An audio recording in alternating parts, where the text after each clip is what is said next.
Je viens de regarder l'échange entre Arthur et Gaëtan concernant 5 thématiques Angular, qui d'ailleurs ne sont pas propres à Angular, c'est plutôt des thématiques front-end au sens large quasiment. Ce qui est rigolo, c'est que je me reconnais globalement dans aucun des deux. Il y en a pas un où je me dis il a foncièrement raison et où l'autre a foncièrement tort. C'est là où je me rends compte qu'on a chacun nos propres expériences et que c'est ça qui nous forge dans ce qu'on fait au quotidien. Là où je serais un peu plus vigilant qu'eux, je pense, c'est sur le fait d'être un peu moins dogmatisé en fait dans les propos. Bon, après ça, chacun en discute comme il en a envie. Et puis, je pense que le jeu était un peu forcé dans le sens où c'était un peu en mode battle. Maintenant, je crois que utiliser des livrets composants ou un design system interne, c'est un sujet qui pour moi est complètement hors norme dans le sens où c'est impossible d'y répondre. Il y a tellement de choses à prendre en compte.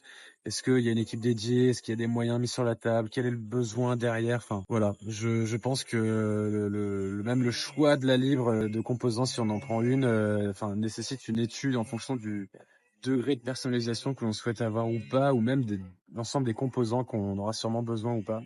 Concernant les wrappers de ces librairies, justement, j'avoue que je suis passé un peu à côté de ce truc. Je serais assez curieux de savoir les chiffres. Quel est le nombre de projets où on se dit à un moment donné, tiens, je vais arrêter matériaux, les passer sur PrimeNG en full. Enfin, je veux dire, peut très bien, enfin, je sais pas. J'aimerais avoir un peu, savoir dans quel contexte vraiment ça s'inscrit parce que pour moi, c'était pas clair. J'ai oublié c'était quoi? Ah oui, la première thématique, c'était sur l'architecture. Alors d'ailleurs, on parle de structure de fichiers plutôt. C'est par feature. Je sais, j'ai déjà échangé avec Gaëtan hein, sur ce truc-là. Moi, je comprends pas l'architecture technique. Surtout si c'est pour ensuite découper en fonctionnel par derrière. Enfin, si dans tes composants t'as des noms de features et que dans tes services t'as des noms de features, en fait, autant regrouper par feature et tu auras propre à chacune de tes features les différents éléments. Bon, voilà. Moi, je trouve ça beaucoup plus lisible et plus maintenable. Et en termes d'onboarding, c'est carrément plus puissant. Pour la simple et bonne raison que si jamais tu prends une architecture technique, en fait, pour ajouter des choses, ça va être facile. Hein, mais alors, par contre, quand il va falloir en modifier, ça va commencer à être un peu lourd. Il y a eu un sujet sur les signaux et là, ils étaient assez d'accord et je les rejoins. Globalement, c'est une amélioration de DX. Alors, je suis pas d'accord sur le fait que les gens se plaignaient pas du change detection. Hein. Je pense ceux qui s'en plaignaient pas, en fait, c'est ceux qui faisaient pas d'unpush. Voilà.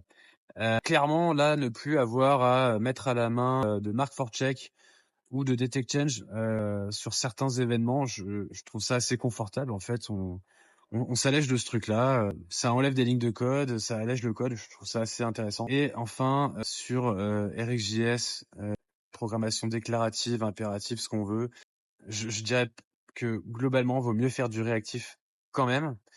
Moi, ce qui m'embête, c'est pas tant qu'on fasse des subscribes, c'est souvent ça finit en subscribe dans des subscribes, ça devient assez compliqué à lire et à maintenir. Et surtout, les gens oublient de unsubscribe. Et ça, c'est con, mais ça peut quand même te causer 2, 3 problèmes. Voilà.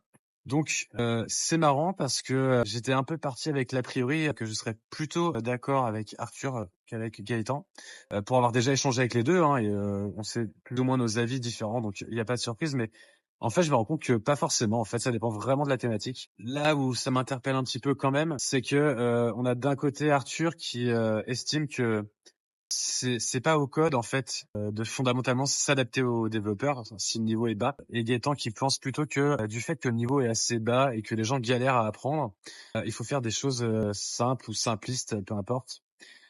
Moi, je suis plutôt sur un entre-deux. Tout ce qui va être programmation réactive, sans subscribe par exemple, je vais plutôt tendre à ce qu'on aille par là. Après, mettre des choses en place comme des stores, etc., etc. En fait, à un moment donné, si on en a vraiment besoin, on le met en place. C'est tout, tu vois. Enfin, il faut aussi comprendre qu'être développeur, c'est être étudiant toute sa vie. Faut accepter qu'il y a des montées en compétences à faire, constantes, sur plein de choses. Ça fait depuis que Angular 2 est sorti que j'en fais. J'apprends toujours des nouvelles choses. Moi, c'est parce que aussi ça me passionne et je trouve ça génial. Mais en fait, si je choisis d'être dev, c'est pour apprendre toute ta vie. À un moment donné, faut pas croire que tu atteindras le level 100 un jour. C'est impossible.